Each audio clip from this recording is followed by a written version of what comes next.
Praise the lord అండి. అందరికి వందనాలు ప్రభు పేరిట. మత్తయి సువార్త 7వ అధ్యాయము 7వ వచనం. అడుగుడి మీకు ఇయ్యబడును, వెతుకుడి మీకు దొరుకును, తట్టుడి మీకు తీయబడును. అడుగు ప్రతి వాడును పొందును, వెతుకువానికి దొరుకును, తట్టువానికి తీయబడును. మరి బైబిల్ గ్రంథంలో అడుగుడి మీకు ఇవ్వబడును అని రాయబడి ఉందంటే, మనము దేవుణ్ణి ఏదైతే అడుగుతామో అది తప్పకుండా మనం పొందుకుంటాము.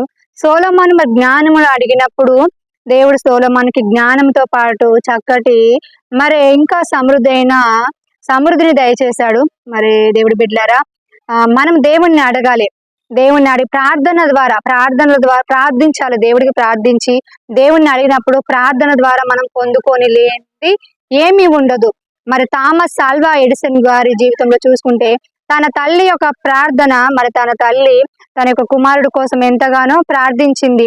మరి చిన్నతనంలో తనని స్కూల్కి పంపించినప్పుడు తనకి సరైన అవి నేర్చుకోవడానికి తన జ్ఞానం సహకరించినప్పుడు టీచర్లు ప్రత్యేకమైన పాఠశాలలో తన పిల్లవాడిని చేర్పించమని మరి లెటర్లో పంపించినప్పుడు ఆ తల్లి మరి ఎంతో బాధపడింది. అంతేకాకుండా తను ఒక విశ్వాసురాలు, ప్రభుని ఎరిగి ప్రభు శక్తిని ఎరిగి ఉన్న విశ్వాసురాలు కృంగిపోలేదు.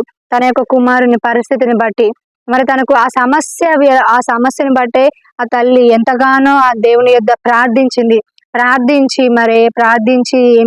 ప్రార్థించి తన కుమారుడికి తనే చదువు చెప్పుకోవడంతో పాటు మరి ప్రార్థన ద్వారా థామస్ ఆల్వా ఎడిసన్ గారు గొప్ప విజయం సాధించారు. ఎన్నోసార్లు మరి తన ప్రయోగాలలో ఓడిపోయినప్పటికీ బల్బును కనిపెట్టి మన ప్రపంచానికి వెలుగుగా ఆ వ్యక్తి మారడం జరిగింది. ఎంతో జ్ఞానవంతులమైన మనం సాధించేవి తక్కువే. ఎందుకంటే ఆ తల్లి ప్రార్థించింది. ప్రార్థనే గొప్ప కార్యము చేయడానికి పూనుకుంది. కాబట్టి మనం కూడా మన శక్తి సామర్థ్యాలను మాత్రమే కాకుండా ప్రార్థనను ప్రార్థించినప్పుడు ఏమవుతుందంటే గొప్ప కార్యాలు దేవుడు శక్తితో మనం నడిపించి గొప్పగా మనము వాడబడతాము, గొప్పగా మనం జీవితంలో ఎదగగలుగుతాము. థామస్ ఆల్వా ఎడిసన్ గారు ప్రపంచంలో శాస్త్రవేత్తగా, గొప్ప వ్యక్తిగా ప్రపంచంలో అందరి జీవితంలో వెలుగు నింపడం జరిగింది తల్లి యొక్క ప్రార్థన ద్వారా.